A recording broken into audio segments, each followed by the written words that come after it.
July 10th was the kind of day that made you feel like the world was at peace. Kids rode their bikes along the sidewalk, their laughter filling the air. The smell of barbecue wafted from backyards, and the hum of distant music blended with the rhythm of the neighborhood. The streets of North Haven felt alive, but not in a chaotic way. More like a gentle hum, a symphony of everyday life. Teenagers leaned against stoops, scrolling through their phones. A group of boys played a game of pickup basketball at the corner park. The sound of sneakers squeaking against asphalt, mingling with their shouts of triumph and frustration. 17-year-old Kevin Allen walked along the familiar streets, his lanky frame relaxed but purposeful.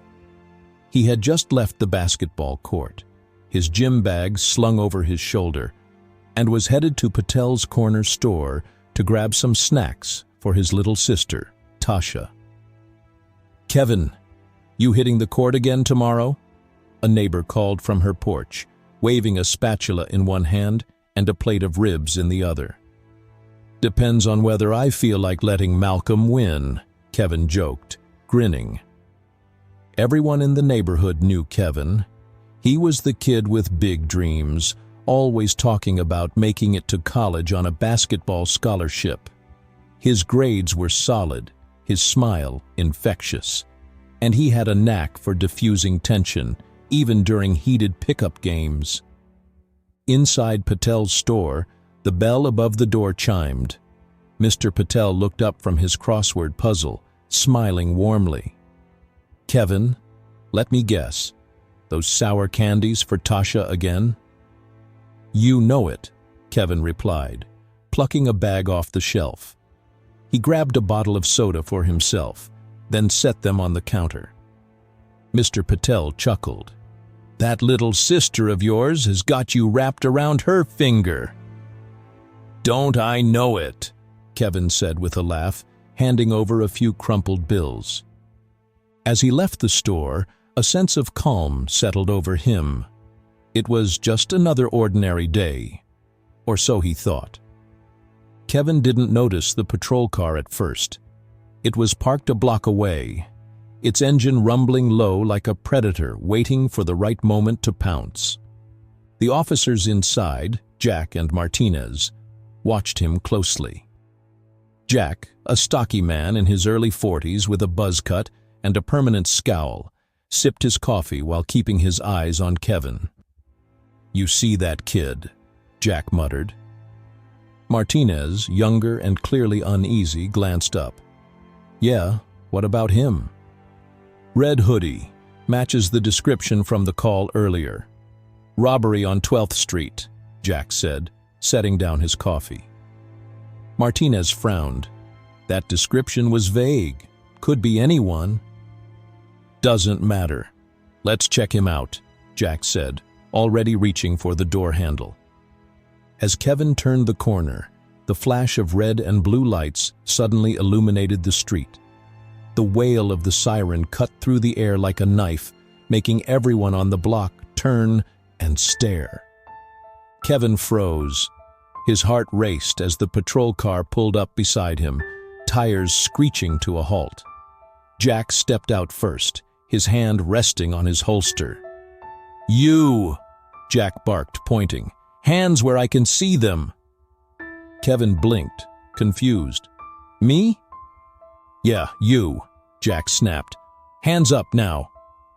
Kevin raised his hands, the plastic bag with Tasha's candies dangling from one wrist. "What's going on?" Jack ignored the question, circling Kevin like a predator sizing up its prey. "We got a report about a robbery. Red hoodie. Male. You fit the description." Martinez stood a few feet back, his gaze darting nervously between Jack and Kevin. "Jack, maybe we should—" "Stay out of it, Martinez," Jack cut him off. "I didn't rob anyone," Kevin said, his voice steady but tense. "I just came from Patel's store. Ask Mr. Patel. He knows me." Jack scoffed, stepping closer. You think you're clever, huh? Got an excuse for everything. Drop the bag. Kevin let the bag fall to the ground, the candies spilling out. Jack moved in, grabbing Kevin's arm roughly and twisting it behind his back. Turn around, Jack ordered, pulling out handcuffs. Hey, come on, Kevin protested. This is a mistake. I didn't do anything. The sound of the cuffs clicking into place sent a chill through the growing crowd. That's Kevin Allen, Miss Ruby shouted from her porch, her voice cutting through the tension. He's no criminal. Martinez shifted uncomfortably. Jack, maybe we should double-check. I don't need to double-check, Jack snapped. I know what I'm doing. Kevin was shoved into the back seat of the patrol car. Through the tinted window, he could see his neighbors gathering, their faces a mix of shock and anger. Phones were out, recording everything. Let him go, someone shouted. That's a good kid, another voice added. Inside the car, Kevin's heart pounded. His hands clenched into fists as he stared at his reflection in the glass. He wasn't angry yet, just scared. Inside the sterile walls of the precinct, Kevin sat in an interrogation room, his mind racing. Jack paced back and forth, occasionally glancing at the grainy photo on the table. This is you, isn't it? Jack said, jabbing a finger at the photo. Kevin leaned forward, his voice firm. No, it's not. I told you, I was at Patel's.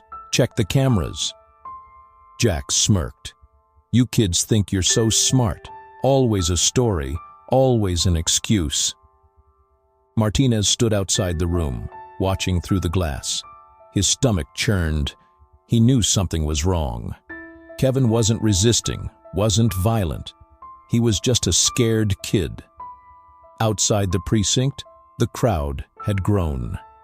Deborah Allen arrived, her face flushed with fury and fear. Where's my son? She demanded, her voice echoing through the lobby. The desk sergeant looked up, startled. Ma'am, please calm down. Don't you dare tell me to calm down. You arrested my son for no reason. Rebecca Lead, a local activist, stepped forward, placing a hand on Deborah's shoulder. We're going to get him out of here, she said firmly. Within hours, social media exploded with the hashtag #ShotJusticeForKevin. Videos of the arrest circulated online, drawing outrage from far beyond North Haven. Under mounting pressure, the police chief ordered Jack to review the evidence. Surveillance footage from Patel's store confirmed Kevin's alibi. By the time Kevin was released, the crowd outside erupted in cheers. But Kevin's face was drawn, his shoulders heavy with the weight of what had happened. They just saw me in a hoodie and decided I was guilty, he told his mother quietly. Deborah hugged him tightly, tears streaming down her face. You're home now, baby. That's what matters. But Kevin wasn't convinced. Kevin's story didn't end there. He became a symbol of resilience and a voice for change, speaking at rallies and schools about the dangers of bias and the power of community. I'm not just a victim, he said at one event. I'm a fighter, and I'm fighting for every kid who's ever been told they don't belong. Jack was placed on leave, and the department launched a review of its practices. But for Kevin, the fight was just beginning. Kevin's story isn't just about one boy in one neighborhood. It's about a system that too often sees guilt before innocence. It's about a community that stood together and refused to be silenced.